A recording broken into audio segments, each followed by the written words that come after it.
हमरे सैया हमरे राजा हमरे राजा हमरे सैया हमरे दुल्हा हमरे राजा हमरे राजा हमरे सैया हमरे दुल्हा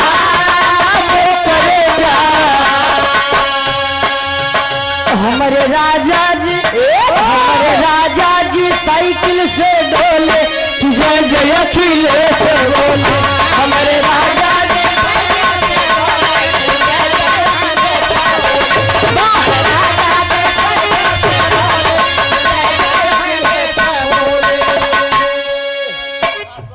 मदन कनौजिया सासों से आप भैया जी के द्वारा 101 रुपए का मान आशीर्वाद इस भाव को समझते हैं। दुल्हैया बतावे राजा कतहु से घूम फिर के आवे अखिलेश जी के नारा लगावे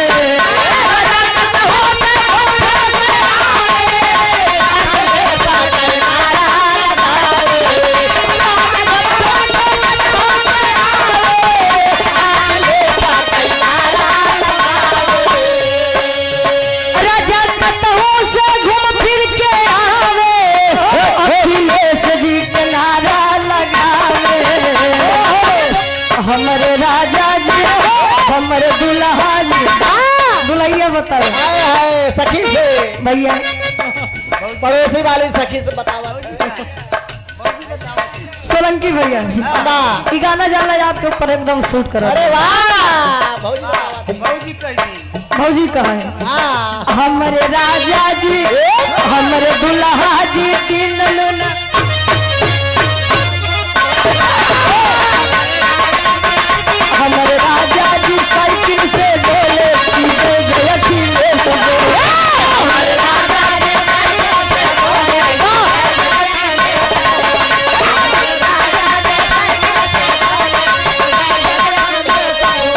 और आप आदरणीय परम सम्मानित हमारे धर्म के बड़े भाई आशीष यादव जी ठोकिया से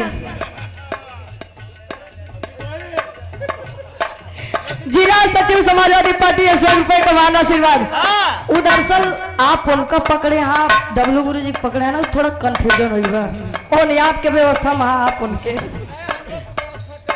अच्छा कह दिया वो जुगाड़ में लगा कहे हमारे राजा जी साइकिल से डोले जय जय अखिलेश बोले हमारे राजा जी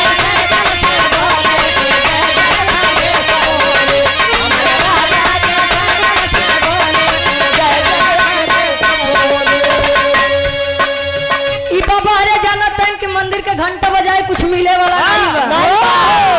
यहाँ से वो लोग राजनीति में आवत है आज पढ़ा लिखा हो चंदन तिलक लगाए अयोध्या भगत हाँ तो प्रयागराज आवत है कितना जने देखा दे रहा है संगम में हाँ बछुआ को बोरा उड़ाई दान करा देते बारे महाराज धन्य हाथों बालू तरफ पिंडों पर आई है बारे प्रयागराज की पावन धरती सत्संग नमन है इसी पावन धरती को।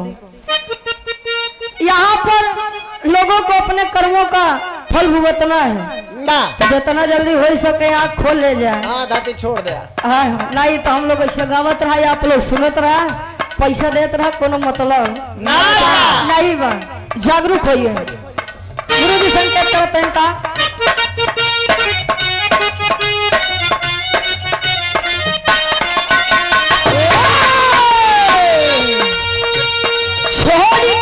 भगेंगे योगी फिर न लौट के आएंगे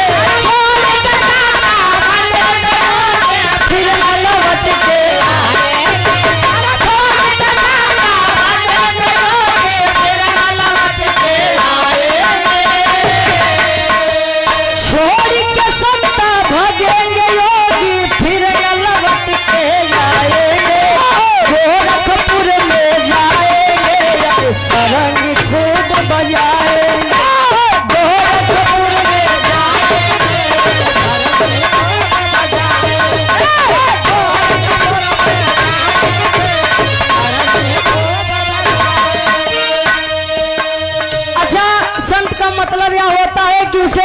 सांसारिक मोह से कोई मतलब नहीं है। ओकरे सामने अगर के प्राण त्यागत बा तो उसी से नहीं मतलब होता है। लेकिन गेरुआ पहन के शासन सत्ता में आवत है। वाह भैया। मनुस्मृति संविधान में 154 पृष्ठ नंबर पर लिखा था कि शूद्र और नारियों को पढ़ने का अधिकार नहीं है। अरे वाह। लोग जानते हैं, मानते भी हैं, लेकिन कहा गया है, इतिहास उनका गवाता है जो क्रांति करते हैं।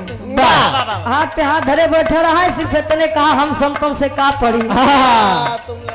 अबे भैया बताओ भाई ना, जब तक समझ पड़ेगा तब तक चुराई के लेके चला जाएगा, समझ ले जा।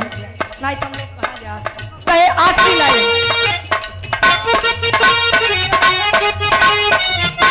क्या बात। मोदी जी गुजरात में जाके 30 साल लगाएंगे।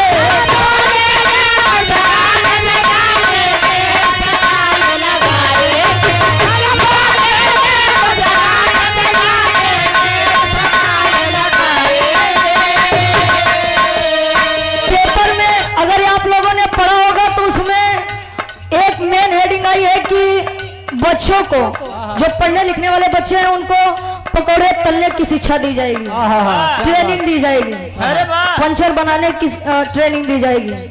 अब पढ़िए लिखिए ना, कुल पंचरे बनेंगे, पकौड़े तलिए। आखिरी लाइन में मेरे बाद अब मोदी जी गुजरात में जाके 30 साल लगाएंगे।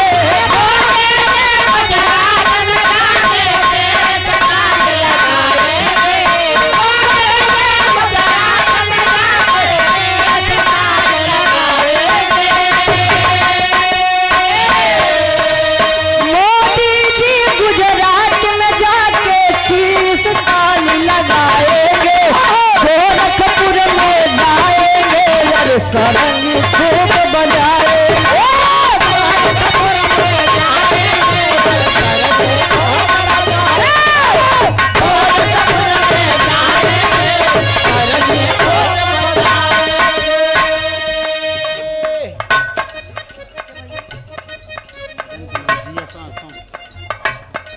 मदन कनौजिया सांसों से आप धर्म के हमारे बड़े भाई 100 रुपए का महान आशीर्वाद सुंदर पुष्पंखुड़ियों में गुथा हुआ है। और आप आदरणीय आप संजय साहू जी उर्फ पवन सेठ जी, युवा नेता समाजवादी पार्टी जिला उपाध्यक्ष व्यापार सभा गंगा पार प्रयागराज से, निवास सोनौटी झोसी प्रयागराज, 100 रुपए का महान आशीर्वाद।